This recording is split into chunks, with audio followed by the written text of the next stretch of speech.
Po këtu është edhe detyra jonë. Ne do të marrim çështje të përfunduara dhe t'i çojmë të gjitha në komision, që janë të gjitha çështje të qeveritarëve. As 0,001% nuk janë qytetarëve. Model në Rejda apo në Rejda si qushe Lagami, që merë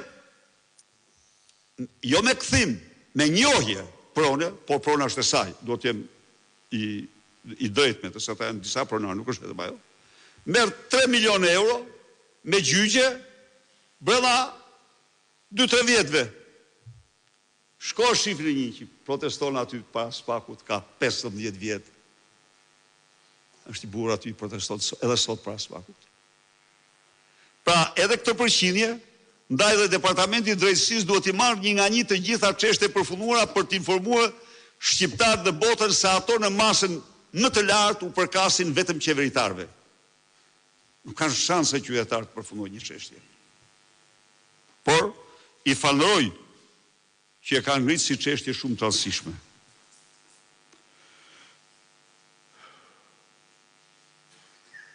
Thot, rritje retorikës pa favorshme nga gjyqësorit. Po, kanë shumë të drejtë. Kanë shumë të drejtë. U vra gjykatësi. U vra gjykatësi. Dhe kur gjykatësi u vra, në vend të dënimit nga disa që ishte gëzimi dhe shpërthimi të mbështetjes nga të tjerë. Kjo është e vërteta. Për shkak të situatës që është krijuar, por sidoqoftë një nga ata që sulmon gjyqësorin në mënyrë të vazhdueshme është Edi Rama dhe e bën për interesat veta, jo për interesat qytetarëve.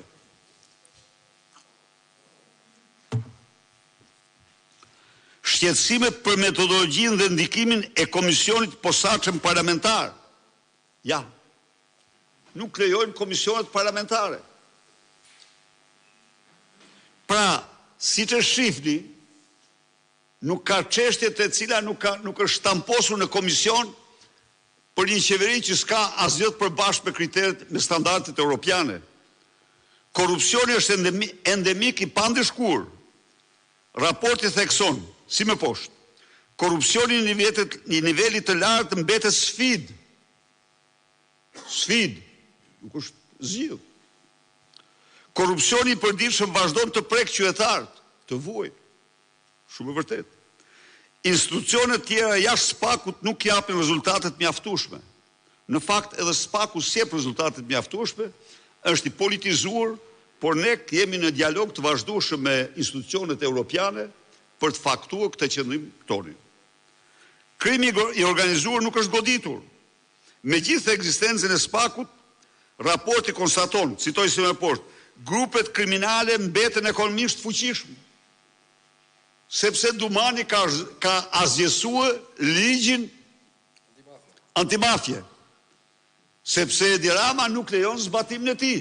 Sepse Edi Rama e ka shtruar Shqipërinë në arenën kryesore të investimeve kriminale të miljardave të karteleve. Hetimet financiare janë të pamjaftueshme. Trafiku i drogës, pastrimi parave, krimi kibernetik kërkojnë kapacitete më të forta, gjuhë diplomatike, kuptoni vetë ju. Të drejtat e njeriut janë në krizë. Komisioni raporton, citon si më poshtë. 70% e fëmijëve janë në rrezik varfërie. Një shoqëri pra, jo që si përparson fëmijët, por i lënë në bish në rrezik varfërie. Dhunë e lartë ndaj grave, sepse kryeministri është mizogeni më i madh në pushtet në të gjithë Europën. I njohur për aktet e tij mizogenike. I njohur botërisht. Ndaj dhe nuk mahet qëndrim. Kemi dalë jashtë çdo lloj tradite. Vrasje grash.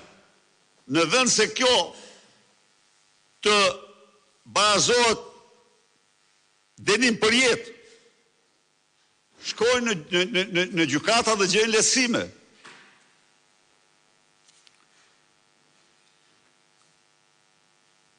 shërbimet të pamjaftueshme për fëmijët dhe viktimat. Shumë e vërtet. Shoqëria, një qeverisje e pandjeshme, diskriminim i vazhdueshëm i minoriteteve, qëndrime histerike, sa herë që nuk e përshtatet për politike e dirams, ka me bosh të fry demonëve të vjetër të armiqësive midis shqiptarëve dhe minoritarëve tjere me radhë, në mënyrën më primitive. Kjo është e vërtet. Kujtoni ju se ç'bëri me Beleri. Kujtoni ju se si shkoi dhe vrau në shpatet malit atë minoritarin. Po,